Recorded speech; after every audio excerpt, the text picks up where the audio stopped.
مرحبا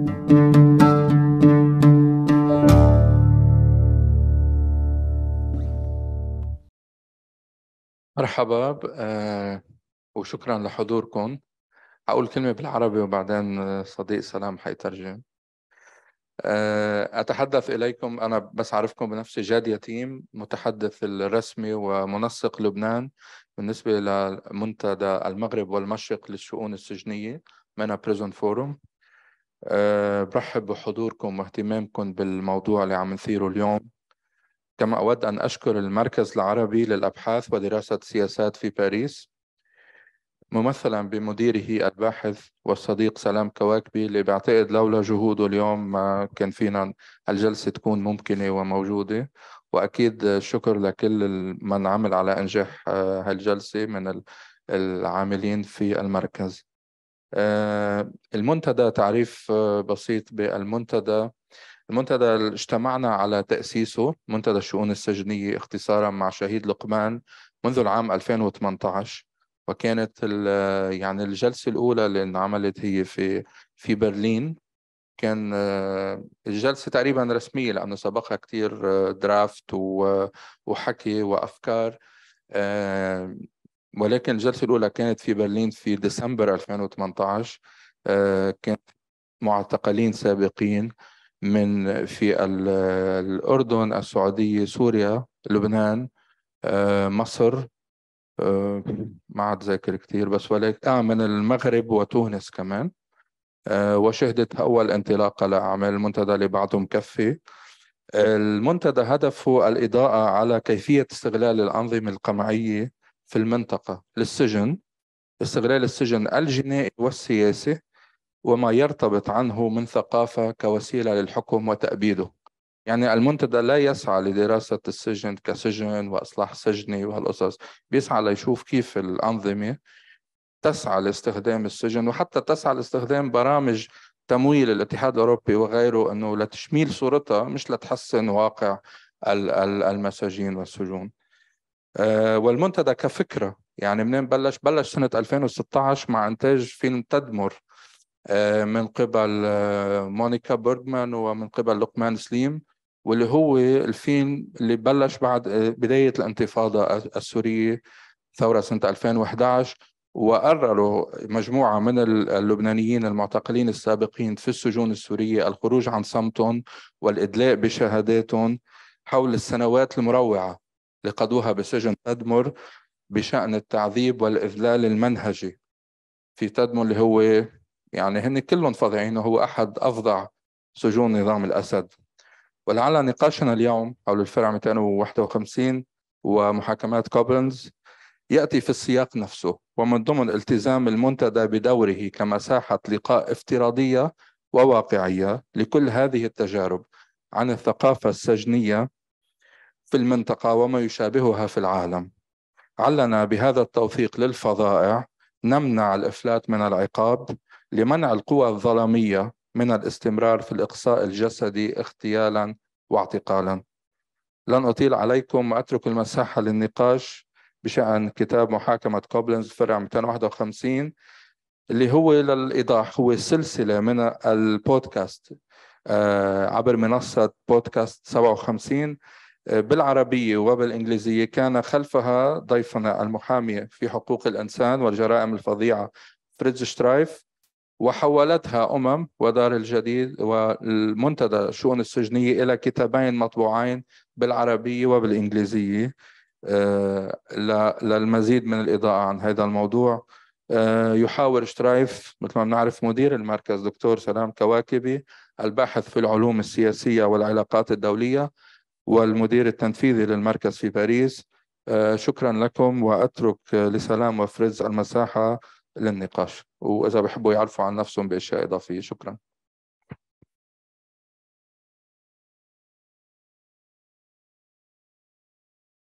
Jade, merci beaucoup. Moi, je vais, même si toutes les personnes qui sont dans la salle ont compris le discours en arabe, mais comme on a des invités sur Zoom, qui sont la plupart des francophones, je vais traduire. Mais ce que j'avais reçu sur le papier, pas tout ce qu'il vient de dire, parce qu'il il est sorti, il a dit des choses en dehors du papier.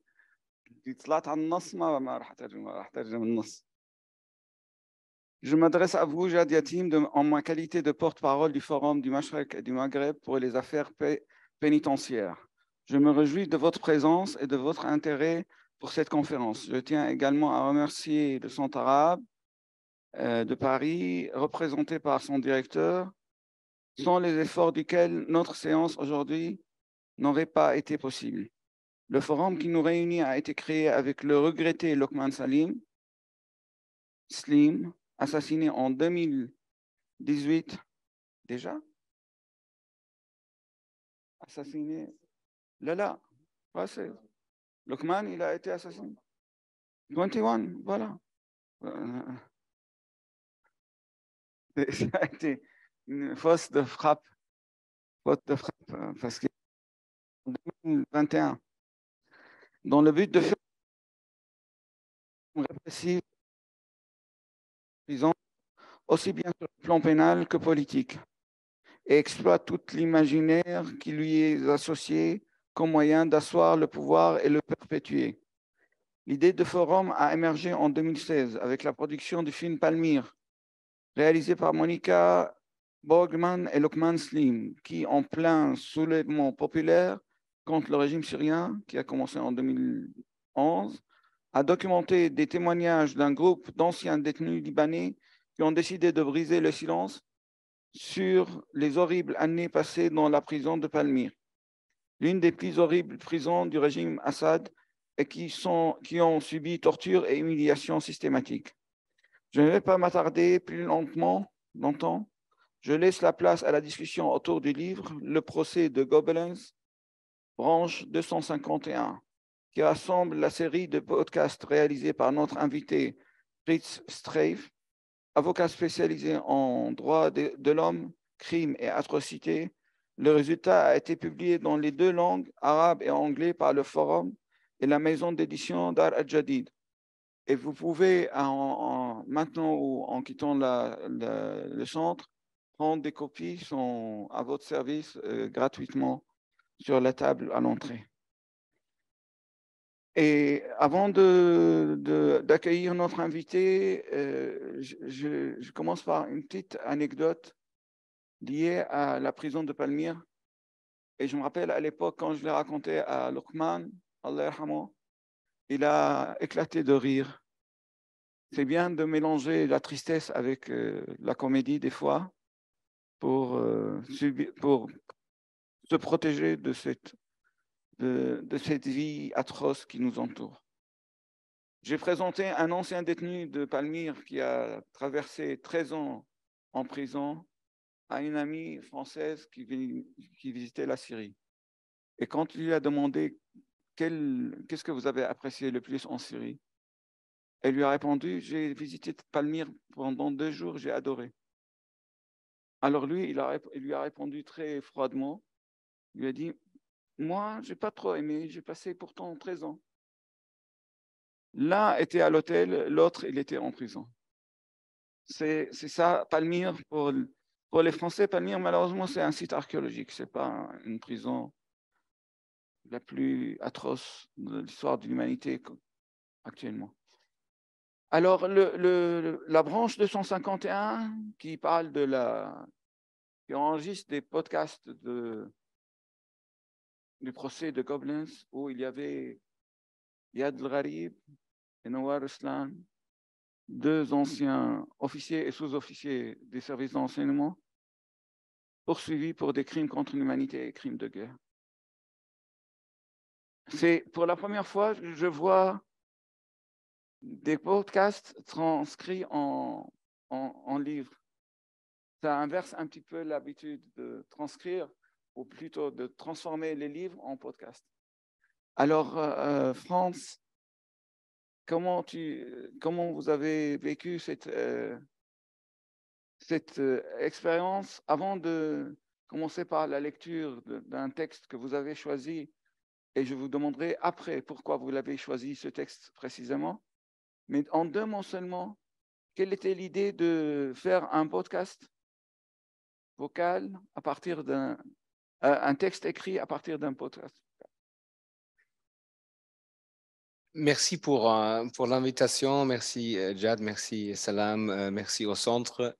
C'est vraiment un honneur d'être ici et de pouvoir parler sur les livres et sur les podcasts. Il y a une réponse à la question brève on peut commencer avec ça, que c'est que je suis que mon père était il a eu comment ça s'appelle, une librairie. Le monde des livres, c'était le monde de mon père. Et pour moi, c'était toujours les podcasts. Mais je crois qu'il y a une petite partie de moi, de mon père, que si on fait le travail comme ça, juste dans le monde d'audio, ça peut, après de l'écouter, ça peut être perdu. Et pour le futur, pour archiver aussi le travail, peut-être pour les étudiants de futur, je pensais que c'était une bonne idée de transférer l'audio au texte. Et c'est la réponse brève, ouais. J'apprécie beaucoup, enfin, quelqu'un qui défend le livre. Alors, le texte que vous avez choisi pour le partager avec nous, s'il vous plaît. Je vais le lire en anglais parce que le podcast que moi j'ai présenté est en anglais. Il y a aussi la version arabe. Moi, je vais lire un autre texte du même livre, en arabe ou en français, comme vous le préférez. Ouais. Donc les podcasts, il y avait en anglais et en arabe. Moi, j'ai présenté la version en anglais. Et c'est d'un épisode assez tard de podcast et aussi de procès, parce que le podcast a suivi tout le procès. Et c'était un épisode juste avant la décision finale contre le deuxième personne suivie par les procureurs allemands, la personne la plus importante qui s'appelle Anwar Raslan. Et c'était une...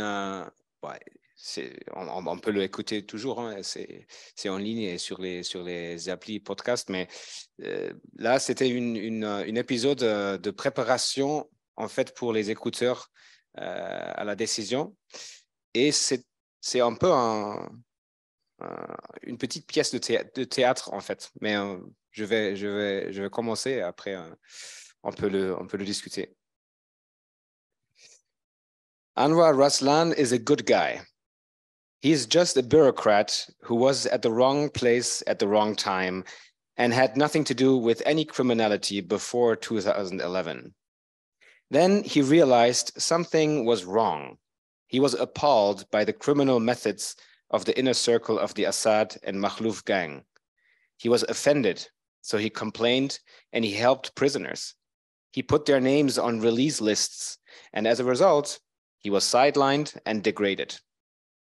He saved his family when the moment was right to leave the country.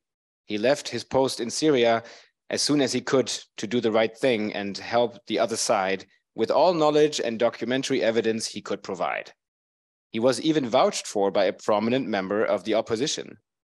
He took part in official opposition activities.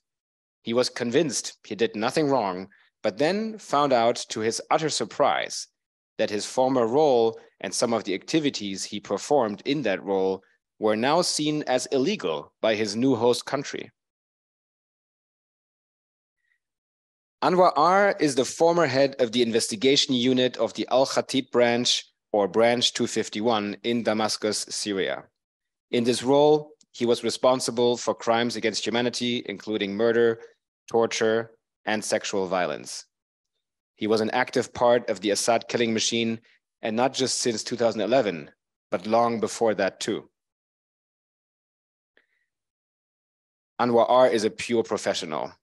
He is a highly educated investigator who was very good at his job and still is. With a law degree from Damascus University, he rose through the ranks of a typical intelligence service career. He made it all the way to a small circle of elite officers. Anwar R found his role within the system. He identified his limits and his red lines. He's a professional investigator with a certain pride in his job. He followed his rule book of how to perform his job meticulously, namely investigating crimes and collecting intelligence, not more, but also not less. What did that mean in Syria at the time, and even before that? What kind of methods did he employ for that, or rather, had others employ? Well, that might be another story. But he never got his own hands dirty, sitting behind his well-organized desk.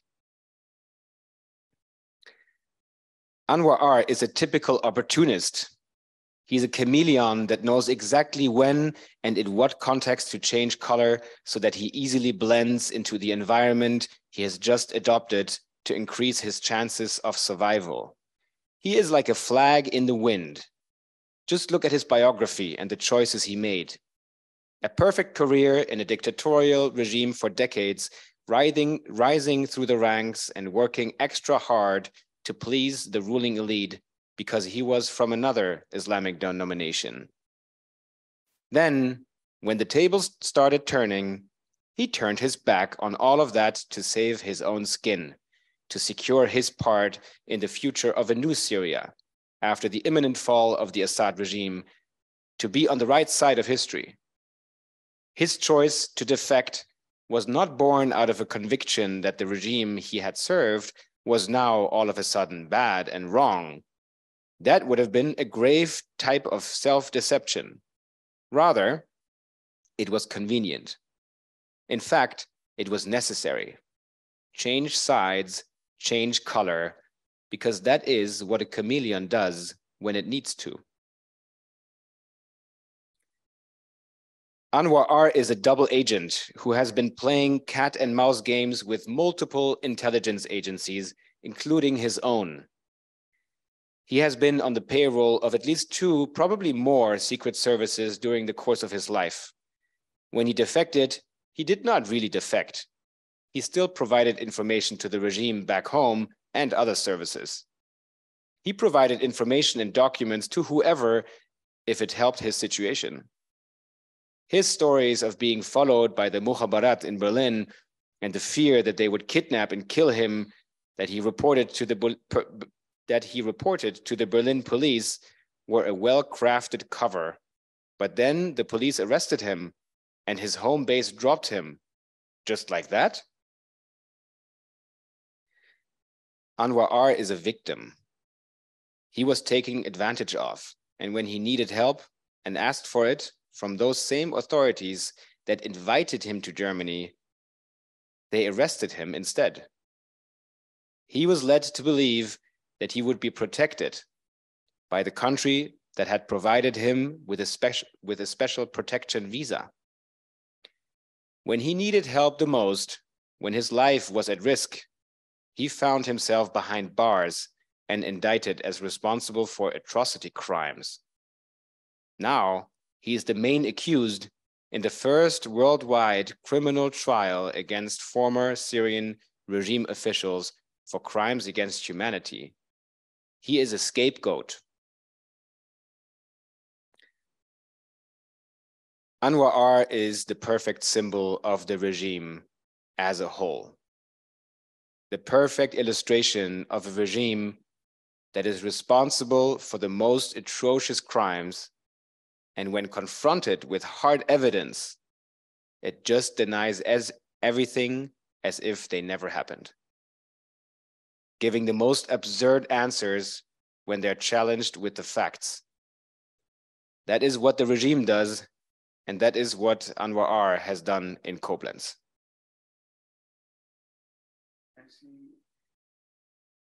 Merci beaucoup.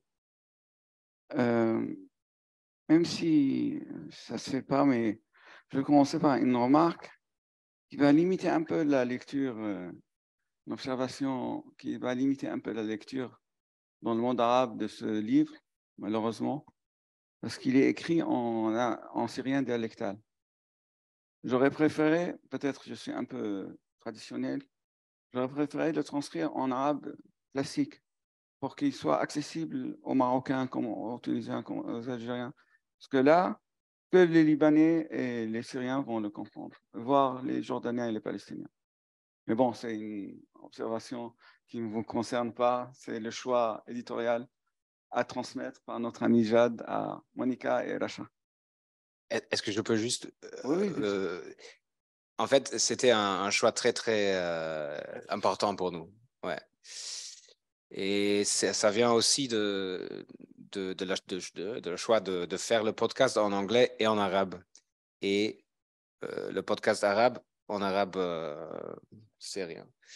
Parce que pour nous, dès le début, c'était un projet pas sur les Syriens, mais pour les Syriens.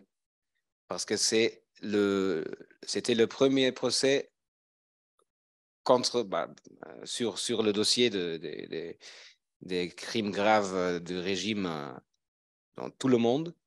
Et en fait, c'est bizarre que c'était à Koblenz, une petite ville en Allemagne, personne ne le connaît, en allemand, très très loin de la Syrie, des Syriens. Donc, au moins, dans la langue vous avez réussi à me convaincre. Ce n'est pas pour les autres, mais au moins, c'était très convaincant. Moi, je vais lire un passage plus court, mais qui répond à une question qui a été souvent posée par les Syriens. Pourquoi Anwar Ruslan? Alors, je ne veux pas dire qui dit quoi, parce qu'il y a Nour, il y a Naya, il y a Aser, il y a d'autres. Voilà, je commence. Je vois que Anwar Ruslan, c'est un criminel derrière un bureau. Il est responsable de crimes atroces. Mais il n'a jamais sali ses mains.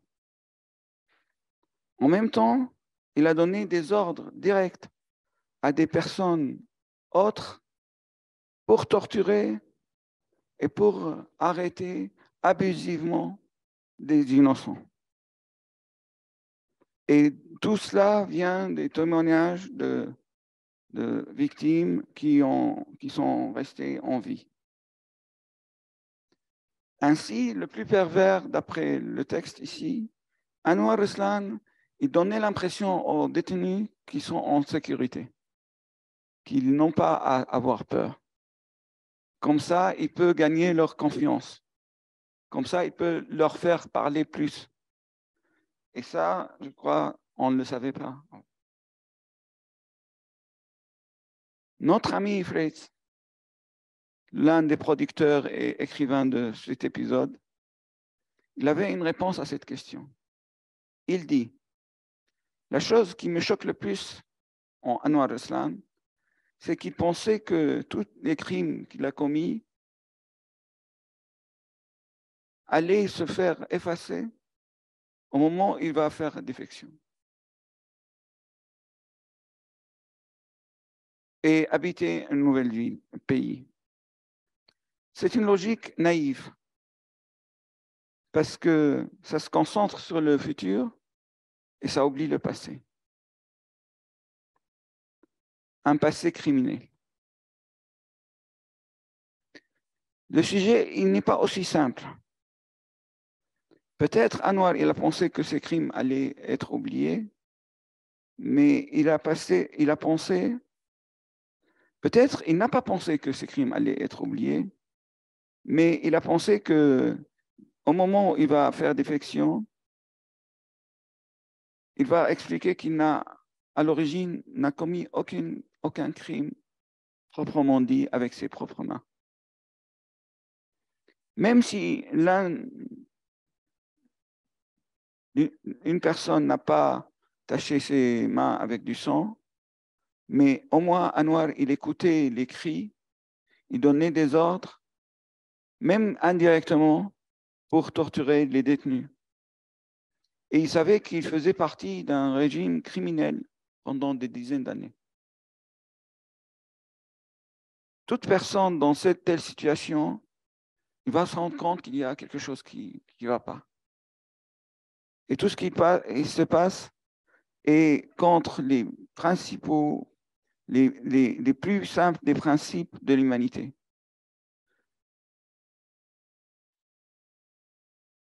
Le plus grave, c'est que quelqu'un commet des crimes contre l'humanité sans le savoir. Et le plus grave encore, qu'il les considère comme étant des crimes ordinaires. De ce point de vue, je considère, Seyfried, que son cas et son CV représentent une image précise qui reflète la nature du régime syrien criminel dans son ensemble. Pourquoi j'ai choisi ce texte? Parce que parmi nos amis syriens, il y avait beaucoup de doutes sur le fait de présenter Anwar Aslan au procès. Pourquoi lui? Pourquoi lui? Parce qu'il a fait défection. Pourquoi lui? Aussi pour des raisons communautaires. Pourquoi lui? Pour des raisons confessionnelles, malheureusement. Parce qu'on est arrivé à ce stade en Syrie. Alors, comment vous pouvez nous éclaircir sur ces pourquoi?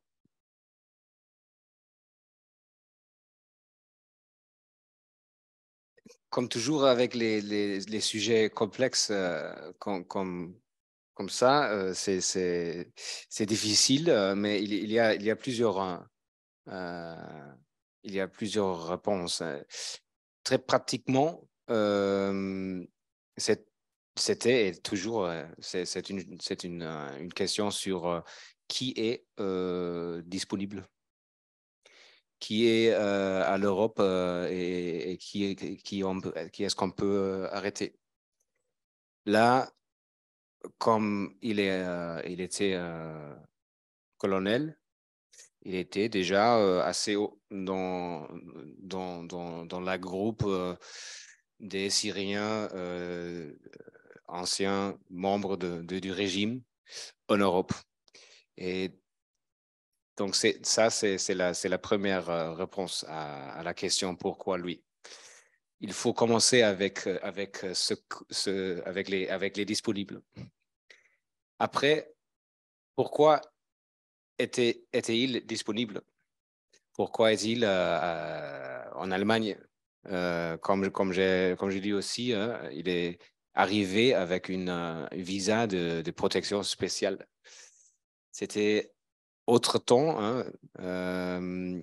L'idée était à l'époque que le régime était très, très, très faible et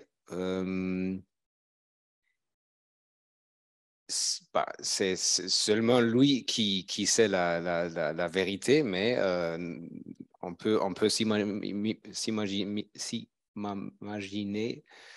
qu'il a pensé que c'est temps de partir de la Syrie pour essayer de commencer une autre vie. Donc là, il est arrivé en Allemagne, comme j'ai dit, sur une visa de protection spéciale. On dit qu'il a fait des travaux avec l'opposition organisée en Europe. On dit que il a défecté, mais la vérité, selon moi et selon les juges à Koblenz, c'est différent parce que en fait, la question sur la défection est plus difficile par rapport avec la discussion. il a promis, on dit, il a promis des informations, des documents à l'opposition, aux services d'intelligence internationaux, mais il a jamais donné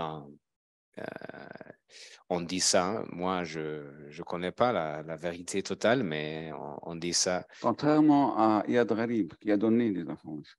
Comment? Contrairement à l'autre qui a donné des informations. Oui, l'autre, le deuxième, il a en fait travaillé avec les autorités. Il a donné dans les entretiens des informations contre Anwar Aslan. Et Anwar Aslan n'a pas travaillé avec les autorités, n'a pas aidé. Donc, pourquoi Anwar Aslan, il est, selon la décision des juges, et pour moi, personnellement, c'est clair aussi, il était responsable d'une branche des services d'intelligence, sécurité à Damas, et comme responsable de ça, il était responsable de tout ce qu'il a passé pendant la période juste après la révolution ou après le début de la révolution. Et comme ça, le droit est très clair dans une position de responsabilité comme ça, où on a donné les ordres, où on n'a pas stoppé les actions, la torture. Et si ça, c'est le cas, on est coupable. Et on est coupable d'un point de vue juridique, mais d'un point de vue politique, est-ce que la dimension politique n'a pas joué un rôle parce que le fait de faire défection, pour certains, ça doit effacer le passé. Mais d'un point de vue juridique, je crois qu'on ne peut pas faire ça. Du point de vue de droit, ça change peu. Ça change. On peut commettre un crime, mais après, on peut changer à vie. C'est la même chose ici en France, non? On peut tuer quelqu'un et après changer à vie. Ah, c'est dommage, mais c'est déjà fait. Après, on peut aller aux polices et on peut se reporter même et on peut dire je regrette cette action. Et donc, c'est la même chose avec le droit international pénal. On peut changer avis, on peut changer côté, on peut défecter, on peut même parler avec l'autre côté et aider le procureur. Il n'a pas fait, mais on peut imaginer ça. Ça peut aider un peu hein, la condemnation, la sentence. Hein. On dit ça. Donc, les juges, bien sûr qu'ils écoutent ça, qu'ils lisent ça, et ça peut diminuer un peu la peine. Mais ça ne change pas, en fait, le cœur de la qualification juridique des actions que sont des crimes. Et comme il vient de dire, Anwar Aslan, il a promis de collaborer avec le tribunal et de fournir beaucoup de documents. Est-ce qu'il aurait pu l'aider personnellement à réduire sa peine et qu'il aurait pu aider aussi le tribunal à poursuivre d'autres personnes? Mais il n'a pas fait ça. Alors, il est responsable un peu en partie de sa peine lourde parce qu'il a été il a été condamné à perpétuer, non ça? C'est-à-dire 21 ans. Ça veut dire qu'après un certain numéro d'années, il peut demander d'être libéré. Hein, ouais. 15 ans peut-être. Oui, exactement. Et là, entre 15 ans et après, entre 15 ans et 21 ans, il peut être libéré, ouais. Mais ce que je veux ajouter est aussi que moi, j'ai l'impression, et c'est sur le podcast aussi, hein, qu'il était très, très, très focalisé sur lui-même. En fait, la vérité est, il a dit ça au procès aussi, qu'il était à Berlin, il était là avec sa famille et tout ça, 2015, 2016, et après, il était un peu paranoïde. Il avait l'impression que les services syriens, le Mukhabarat, le poursuivi et qu'il y avait des agents qui ont voulu de le tuer. Donc, il va à la police allemande et il dit moi, je crois qu'ils vont me tuer et moi, j'ai besoin de protection. Et là, ça a commencé le dossier contre Anwar Aslan parce qu'ils ont dit OK, on écoute, mais c'est pas trop concret la menace, donc on peut pas vraiment faire quelque chose pour vous de protection. Mais bah, si quelque chose change, vous pouvez nous dire, mais aussi on a des questions pour vous. Et dans ce moment-là, il s'identifiait avec sa carte militaire syrienne. Moi, je suis colonel Anwar Aslan. Et, donc, ça a commencé là, le dossier contre lui. Hein. Après ça, la police berlinoise a demandé les renseignements de la police fédérale et l'enquête a commencé. Donc, ça dit quelque chose sur la personne Anwar Aslan, qu'il était toujours, il avait toujours l'impression, pas seulement de la paranoïa, c'est autre chose, mais il avait toujours l'impression qu'il était quelqu'un, qu'il avait un statut important, que quand il dit à la police, moi je suis colonel Anwar Aslan et j'ai besoin de protection, que ça change quelque chose pour, pour la police, mais ce n'était pas le cas. Donc, ouais, c'est un peu tragique en fait. Et après ce procès, parce que aussi, il est important de dire que le processus juridique continue en Allemagne. On ne s'est pas arrêté à ce procès, ce n'est pas un procès exemple, c'est un procès, c'est un démarrage successif. Mais il y a maintenant le médecin, le fameux médecin qui a torturé à Homs, qui est arrêté en Allemagne aussi, qui est poursuivi. Et apparemment, j'ai cru comprendre, hier j'ai rencontré Michel Chamas, il m'a dit il va bientôt être jugé et il risque la perpète comme Anwar Aslan, voire plus, parce que lui, il torturait personnellement. Et est-ce que vous croyez que ça encourage les autres organisations, les autres victimes à poursuivre leurs geôliers partout dans le monde, ou seulement dans des pays comme l'Allemagne et la France?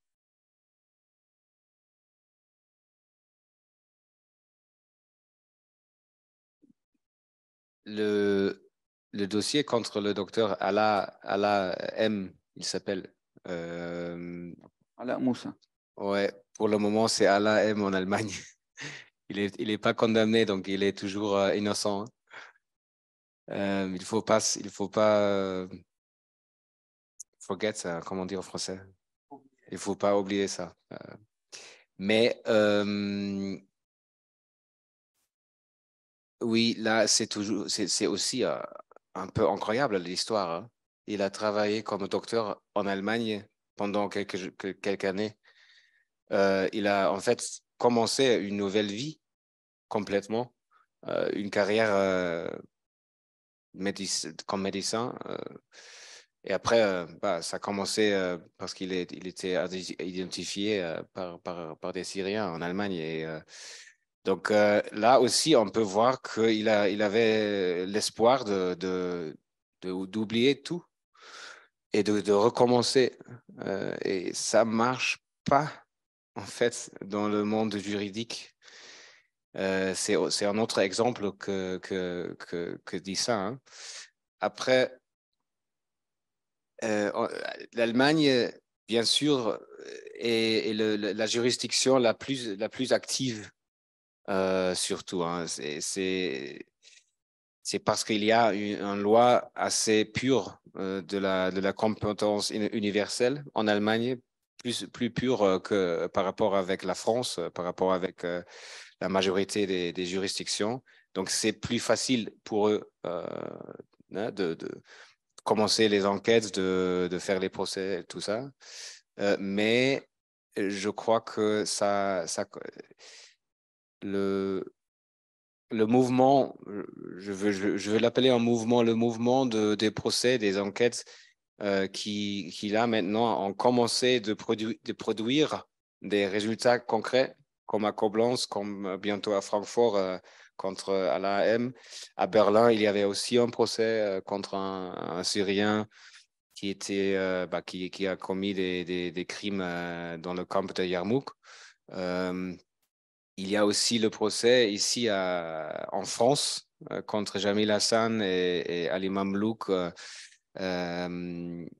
Et ça va être autre chose, autre discussion sur le son d'un procès en absence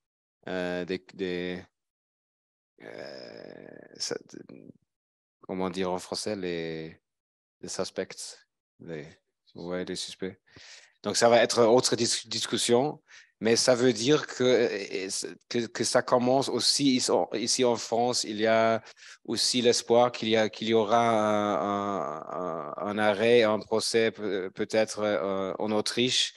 Il y a des enquêtes aux États-Unis, il y a des enquêtes dans les pays scandinaves.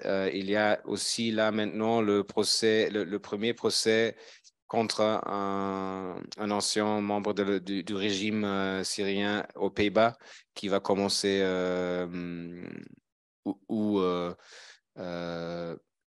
cette année ou au début 2022-2024. Donc, ça a commencé. Pour moi, c'est un mouvement qui a commencé et qui va produire résultats. Et malheureusement, c'est le droit international pénal. Et ça, c'est toujours très, très, très long. C'est toujours très compliqué. Ça prend beaucoup de temps. Ça prend beaucoup d'énergie, beaucoup d'efforts. Et pour les victimes, pour répondre à ta question, c'est trop frustrant. C'est trop frustrant que ça prend un temps très, très long comme ça. Mais moi, j'espère que comme le mouvement a commencé de produire un peu des résultats là maintenant, que ça donne un nouvel espoir aux victimes aussi. Hein. Je sais que en tant qu'avocat, vous faites très attention à ne pas mélanger la politique et le juridique, le politique et le juridique. Mais d'après vous, à titre individuel, est-ce que vous pensez que ces procès qui vont s'accélérer, qui vont s'amplifier, on va aussi médiatiser certains, vont contribuer ou vont influencer la décision politique des régimes, des gouvernements européens dans leur retour ou non-retour au régime syrien, c'est-à-dire la réouverture vers Damas, la normalisation, parce qu'on en parle de plus en plus. C'est vrai que la Ligue arabe, elle a déjà entamé le processus, mais on parle de plusieurs pays européens, on ne va pas les nommer maintenant, qui sont à deux doigts de faire du même. Est-ce que vous croyez que la médiatisation de ces procès va jouer quelque rôle de refroidir cet élan européen vers Assad?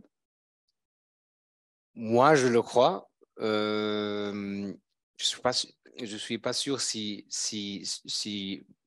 je le crois parce que je dois le croire. Ça peut être la vérité aussi. Mais la justice est politique. c'est toujours le cas. Et les procès à Koblenz, à Francfort, à Berlin, mais aussi ici en France, ils sont possibles s'il y a un mouvement politique qui soutient les processus ainsi longs et difficiles. Ça, c'était le cas et c'est toujours le cas, surtout en Allemagne. Il y avait une énergie politique assez forte, comme vous savez, de soutenir le mouvement juridique, d'aider et d'aider les procès comme au Koblenz à le faire un succès. Donc ça, c'est déjà politique. Sans ça, sans en anglais, on s'appelle the political will. Hein? Ouais, sans ça, c'est presque impossible de faire un succès de tout ça. Mais après, la question est après si la justice va avoir une influence au politique, c'est ta question. Moi, je crois que les juridictions, les pays comme l'Allemagne, comme la France, comme les États-Unis, qui disent déjà, qui ont dit déjà 12 ans et plus que ce que le régime fait et a fait, que c'est totalement illégal et que c'est totalement criminel, que ça va être plus dur, parce que ça va être impossible en fait de changer d'avis comme ça. Même après les résultats concrets de là maintenant, les résultats juridiques, les décisions, je crois que, par exemple, l'Allemagne, j'entends parler que tout le monde connaît l'avantage et la valeur de realpolitik. C'est comme ça. Mais après, j'ai l'impression qu'ils ont toujours l'idée que la médiation des procès comme ça, que ça va aider de soutenir leur position politique. Ouais. Enfin, comme j'ai dit déjà, j'espère ça, mais je crois. Vous ne croyez pas à l'indépendance de la justice en Europe? Oui, je crois. L'indépendance de la justice en Allemagne et les autres pays qui prennent ça sérieusement, ouais, je crois que c'est absolument garanti. Je parle sur l'utilisation de la justice, l'utilisation des décisions parfaitement indépendantes et secs et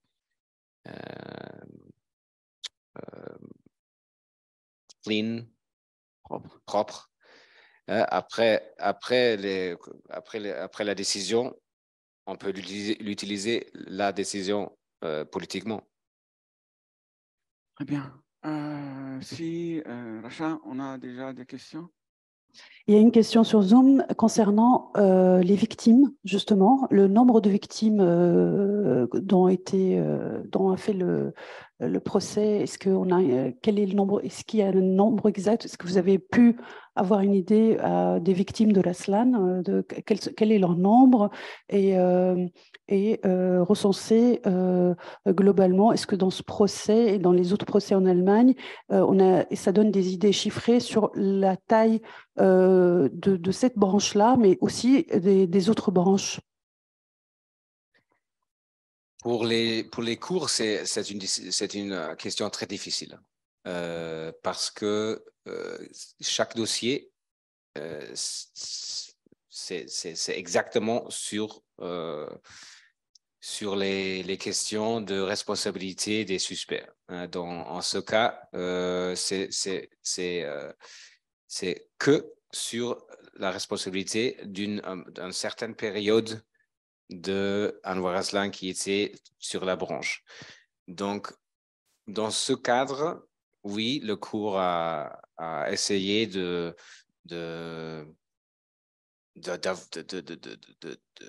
trouver un chiffre comme ça. Et en fait, c'est impossible. Hein. C'était impossible pour le cours. Et ils ont fait une estimation. Je n'ai pas le chiffre dans ma tête, donc là maintenant je peux pas le reproduire. Mais oui, ils essaient ça, de faire ça. Et ils font ça sur la base des témoignages des victimes qu'il y avait presque 2 ans de procès. Et pendant les 2 ans, il y avait beaucoup d'histoires, des témoignages qui étaient là, qui étaient dans la branche et qui ont aidé de produire une image sur le nombre de victimes. Mais c'est difficile donc, dans ce cadre-là, et après, sur la base de ce cadre-là, de faire les chiffres globaux, ça c'est presque impossible pour un cours. C'est aussi très, très difficile pour les ONG. Il y a des chiffres qui sont très différents. Hein. Mais sur la question des victimes, je veux juste ajouter que, à mon avis, le rôle pour les victimes dans les procès en Allemagne, il y avait des difficultés, il y avait des challenges, certainement, mais moi, j'avais l'impression que la participation active des victimes dans le procès, que c'était un succès. Qu'il y avait, je crois, 15 ou plus victimes qui ont été officiellement ajoutées au procès comme partie civile, qu'ils étaient là avec leur avocat, qu'ils avaient droit de parler. Et j'ai parlé avec plusieurs d'eux et ça, c'est surtout très symbolique pour eux, mais ça peut être très, très fort pour eux personnellement. Et moi, j'avais l'impression que ça marche assez bien. Quelqu'un d'autre veut poser une question? شكرا. بدي أسأل العربي إذا في مجال. اوكي انا بترجم. يمكن الأستاذ بيجاوبني اوكي أكثر على هذا السؤال. هلا يعني أنا كحدا يعني كنت بيوم من الأيام بزنزانة بالفرع 251 وكنت بعتقد إنه حياتي انتهت هون. لما شفت هذا الكتاب الآن بإيدي هو يعني على شكل كتاب فرع 251 انتابني إحساس إنه معقولة أنا بيصير عندي هذا الشيء مؤنسا لهذه الدرجة. سؤالي هو الأستاذ اللي بتصور هو من المؤسسة، هل تم التفكير بهاي المسألة لما أنتجت هاي الأعمال؟ هاي الأنسنة مع الأماكن هاي، ونحكي عن شخصية أنور وإنسانته، أنا اطلعت على بعض الأجزاء من الكتاب، أو تقريبه للناس لهاي الدرجة، ما فيها خطورة أنه نحن نطبع مع هاي الأشياء؟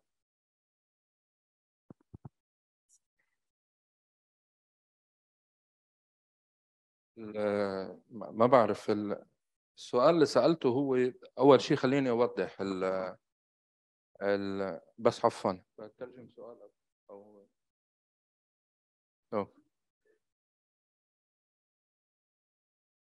Je vais traduire.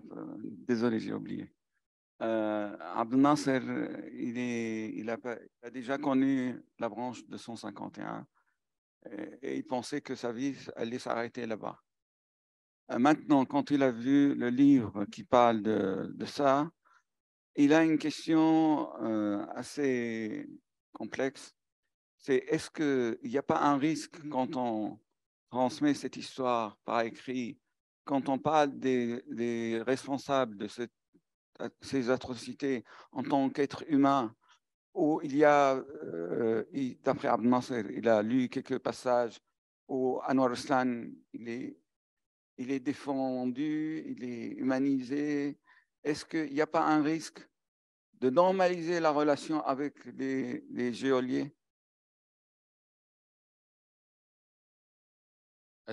بس لأوضح، الكتابين اللي طبعا المنتدى الشؤون السجنية ودار الجديد هن انعكاس تماما لمشروعي بودكاست بالإنجليزي تم إنتاجهم من شهادات ناس كانوا بالمحكمة، شهادات ناس الفرق 50 ومحاكمة كوبلنز، وبالتالي هن عكسوا الآراء اللي أصلا صارت بالمحكمة وما تم الهدف منهم يعني. وفي الشهادة أول هي دليلتها إنه كيف هيدا الشخص كيف عم ينشاف كمجرم وكحدا هو بس موظف وعم يعمل عمله. هيدا انعكاس الشخصية الجدلية للمحاكمة الجدلية.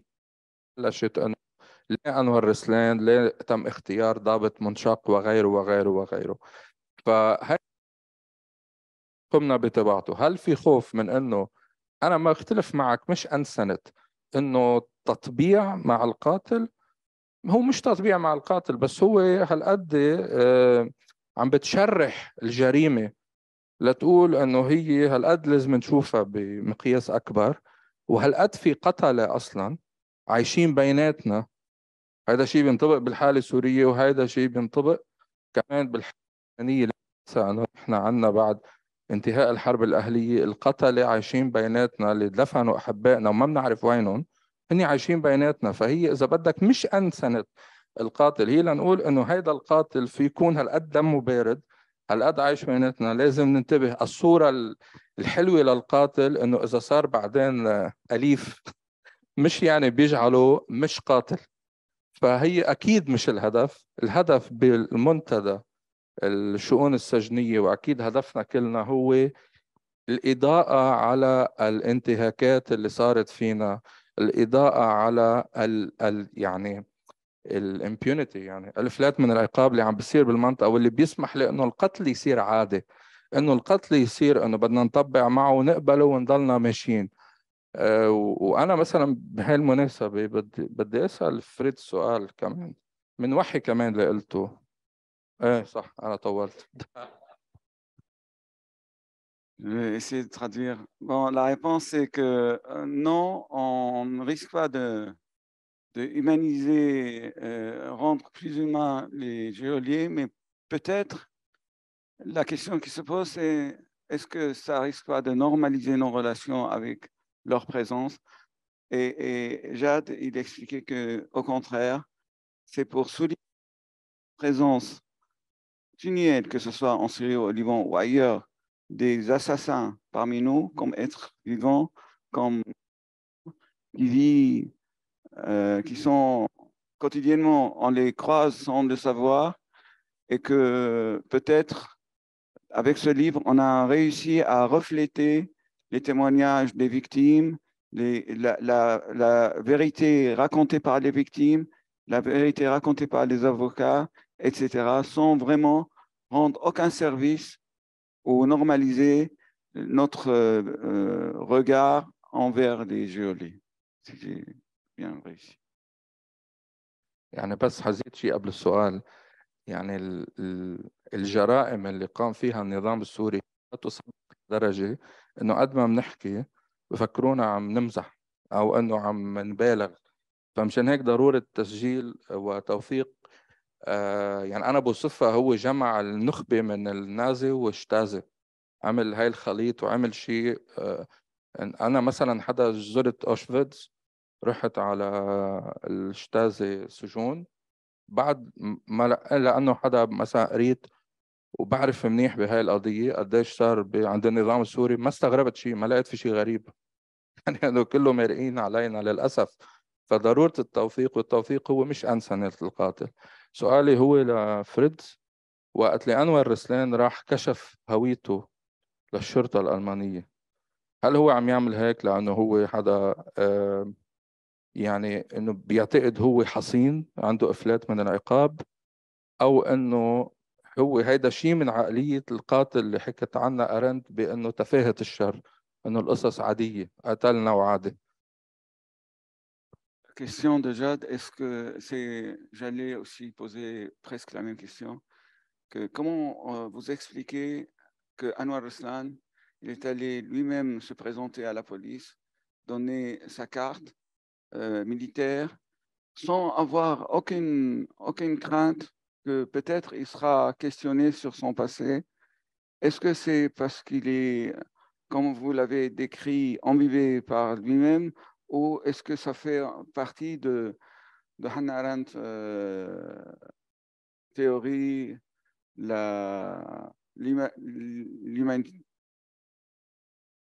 banalité du mal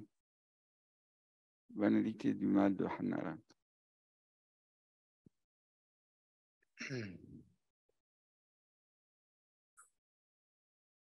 Moi, j'ai sélectionné la partie du livre que j'ai lu parce que dans cet épisode-là, on a essayé en fait, de comprendre, c'est impossible, hein, mais de faire un essai de comprendre les profils, les côtés différents qu'on peut imaginer de Anwar Raslan. Et personne sait, même lui-même, je crois, personne sait la vérité absolue.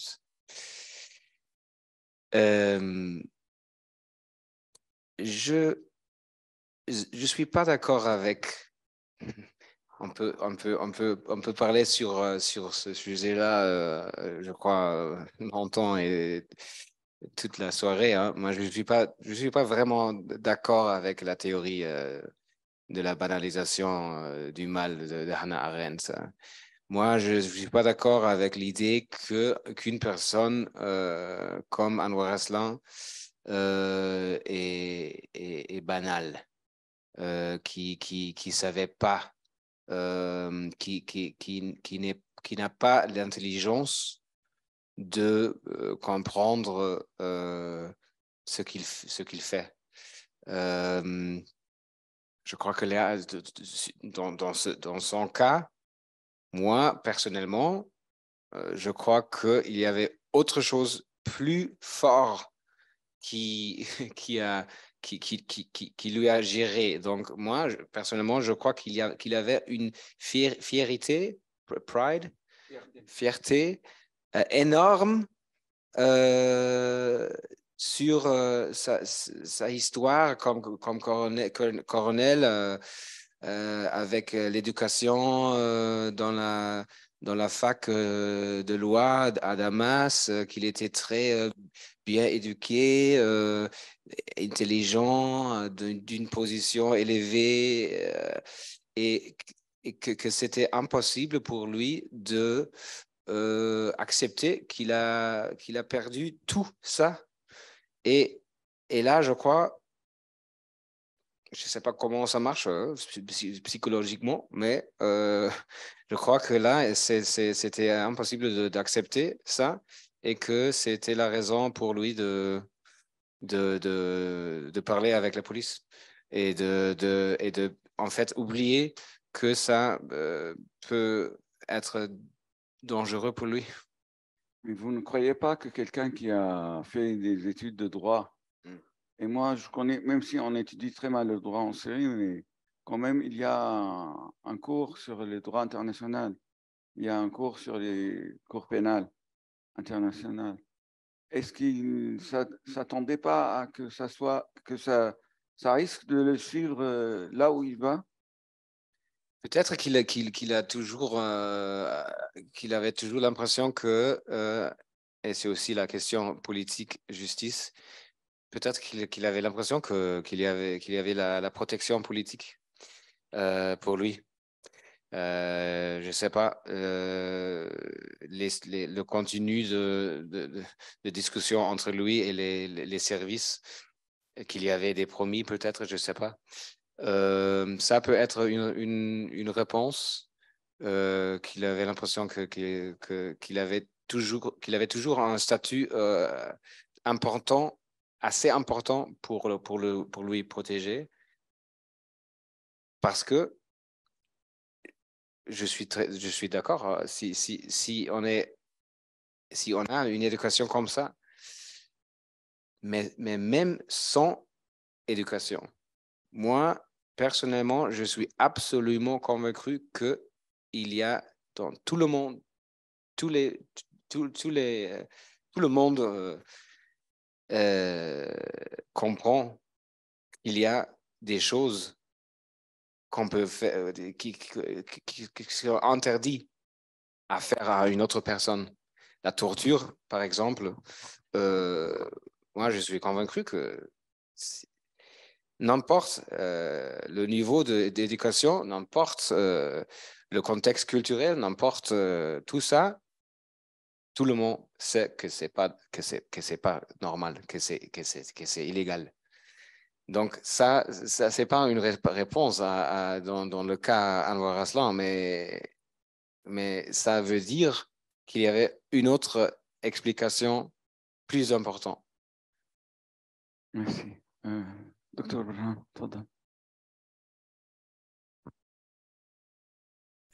Je voudrais vous féliciter d'abord d'avoir fait ce travail, cet excellent travail, mais je voudrais vous poser une question qui dépasse un peu cette condamnation d'un individu qui fait partie d'une grande machine de torture et de tuerie. Dans quelle mesure, vous êtes juriste et vous travaillez sur ces questions, on peut penser à un tribunal international dont le but est de juger de l'ensemble des crimes commis par ce régime depuis 50 ans, mais disons depuis la guerre, le début de la révolution et jusqu'à aujourd'hui, et qui continue. Et on a énormément de documentation aujourd'hui là-dessus. Est-ce possible? Comment il faut faire, etc. Et moi, je pense que ça mérite quand même de réfléchir à ce ceux qui défendent les droits et les libertés des Syriens et de l'humanité en quelque sorte. Voilà, merci. Oui, là, il y a une réponse très, très technique, juridique, qui est que il y a la loi pénale internationale qui est absolument sur les individus. Donc Bachar al-Assad et les autres individus. Ce système-là de droit pénal international, pour le moment, est toujours, dès 2014-2015, est bloqué par la Russie dans le Conseil de sécurité à New York. C'est un faux tragique du système international, de système politique international. C'est incroyable comme on dit en français, failure du système. Ouais. Quand les juristes peuvent entreprendre un tel projet. Oui. Et il y a des discussions comme ça. Et il y a des efforts, ça existe, mais c'est très, très, très lent et très, très difficile et dur. Mais on discute sur ça, mais ça forme une partie importante de la frustration et dans le cadre du dossier syrien, c'est absolument vrai, ouais. Après, il y a une autre manière de le faire. Il y a aussi le dossier contre le régime, contre le gouvernement syrien à Damas. Et ça, c'est à La Haye aussi, mais c'est le Cour international de justice aussi de la ONU. Mais là, il y a on peut, comme pays, on peut se planter contre notre gouvernement. En ce cas, c'est le gouvernement des Pays-Bas avec le gouvernement du Canada contre le gouvernement de la Syrie pour violation de la convention de torture qui, bizarrement, est signée par la Syrie. Et là, ça a commencé il y a 2 ans et de nouveau, c'est très long, c'est très dur, ça prend du temps, mais je suis convaincu qu'on va voir des résultats là aussi. Je sais que c'est une autre réponse très frustrante, mais c'est ça que je peux répondre. Ouais. Un tribunal populaire,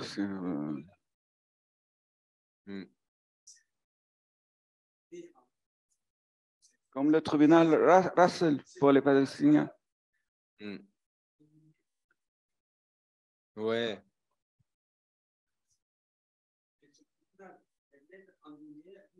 Ouais. Il y avait un tribunal comme ça, un tribunal populaire pour les crimes contre les journalistes l'année passée. Ouais. Il y avait c'était sur plusieurs pays, y compris la Syrie. Et c'était grand chose, hein. C'était à La Haye aussi, et ça marchait bien. Ouais, ça existe. Et ça peut être très important pour les victimes. Absolument, ouais, ça peut marcher. Comment vous expliquez qu'il y a un mandat d'arrêt qui a été récemment publié contre Vladimir Poutine et que depuis 12 ans, il y a des crimes atroces en Syrie qui dépassent, je ne veux pas faire des comparaisons de chiffres, mais qui dépassent largement ce qui se passe en Ukraine et qu'il n'y a pas eu de mandat d'arrêt équivalent contre ceux qui on connaît très bien. Bah, c'est toujours la question politique juridique aussi, mais la vérité est aussi que le procureur de Cour internationale pénale, il a l'option de le faire parce que l'Ukraine a accepté la juridiction du cours. Ouais. Et donc là, parce que la Russie a attaqué l'Ukraine, il a juridiction, il peut faire ça. Il a fait très, très, très vite. Un an, c'est rien dans le monde international juridique. Et ça, c'est une action politique de son part, de le faire vite pour signaler. On est ici, on est actif, on peut faire ça. On va commencer avec un crime relativement simple. Hein, et après, on va construire le dossier entier. Mais par rapport avec le dossier syrien, c'est vraiment la question technique qu'il n'y a pas juridiction pour la Syrie. Parce que la Syrie n'a pas signé le statut du cours. Le Conseil de sécurité est bloqué. Et là, ça arrête. Et je suis vraiment d'accord. C'est une faute systématique. Tragique. Il y a 2 questions. La première, c'est de Madame Monica Borgman. How Germany could normalize the relation with Syria if the German court just condemned Anwar Raslan for crimes against humanity? Mais vous avez partiellement répondu, je pense, tout à l'heure.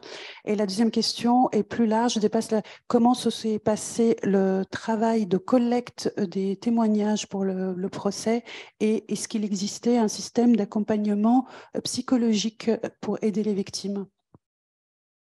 Pour la première question, ça vient d'une dame allemande qui est très, très critique sur sa propre gouvernement, c'est clair, je comprends. Je ne crois pas que l'Allemagne normalise les relations avec la Syrie. Pour moi, ça s'arrête là.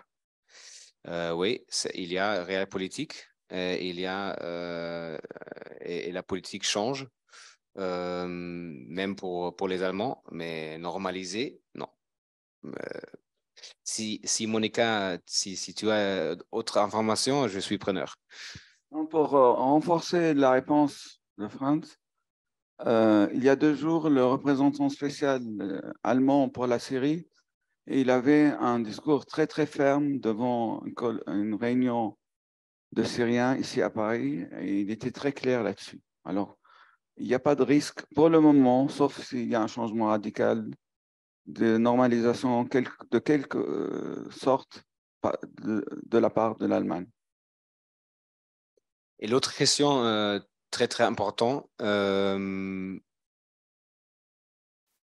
et c'est une question universelle, hein, c'est pas juste pour le dossier syrien.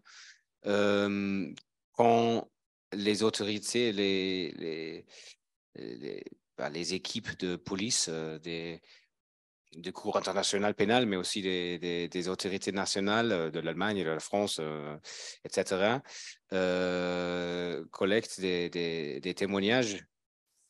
C'est absolument un sujet très important d'avoir et d'offrir, de pouvoir offrir un soutien psychologique. C'est aussi la vérité que c'est de temps en temps et parfois et peut-être trop souvent le cas que c'est pas offert ou que ça suffit pas. Et au final, c'est une question pratique et dans le dossier syrien, ça veut dire la capacité et l'existence d'avoir des professionnels psychologiques qui peuvent travailler avec les Syriens dans leur langue, en utilisant l'arabe. Tout le monde sait qu'un traitement, une thérapie psychologique va surtout marcher bien si on peut faire ça dans une langue qu'on comprend bien et parle bien. Et donc, parfois, ça marche pas bien parce que il y a un manque des professionnels comme ça. Donc, c'est une bonne question et il faut toujours faire attention à ça quand on parle sur le soutien pour le dossier, quand les politiciens parlent sur le dossier à Bruxelles. Là, le soutien pour le soutien psychologique est très important. Isabelle. J'ai une dernière question, plus sur le livre, je ne l'ai pas encore feuilleté, pour savoir si en fait le livre est une transcription directe du procès ou est-ce que c'est votre vision de ce procès, parce que j'avais l'impression quand vous avez lu tout à l'heure que c'était quand même un peu presque romancé, donc je voulais avoir votre avis sur ça. Oui, l'épisode là est un peu théâtrisé, je veux dire, hein. Mais c'est une exception en fait. C'était pour la préparation à la décision finale. Pour le reste, la base, c'est le podcast. Et le podcast est un monitoring et une analyse juridique et générale du procès. Donc, on avait une journaliste qui était là chaque jour. Qui a fait les analyses pour nous de ça. Moi, j'ai fait la majorité des analyses juridiques. Et après, on a travaillé avec les journalistes pour aussi présenter un peu les histoires humaines sur le contexte. Ça, c'était le podcast. Et après, le livre est basé sur le podcast, mais comme le podcast est audio, hein, c'était nécessaire de rédiger, de transférer l'audio pour avoir un texte lisible. C'était l'idée et je crois qu'on a réussi, mais peut-être que c'est un bon moment de dire que c'était beaucoup de travail et grand merci à toute l'équipe qui a aidé avec ça. Merci beaucoup. S'il n'y a pas de questions, merci beaucoup de partager avec nous cette expérience très originale, triste mais originale quand même. Et ça, encore une fois, ça renforce la valeur de l'écrit et de la documentation. Parce que, bien entendu, il faut dire un petit détail que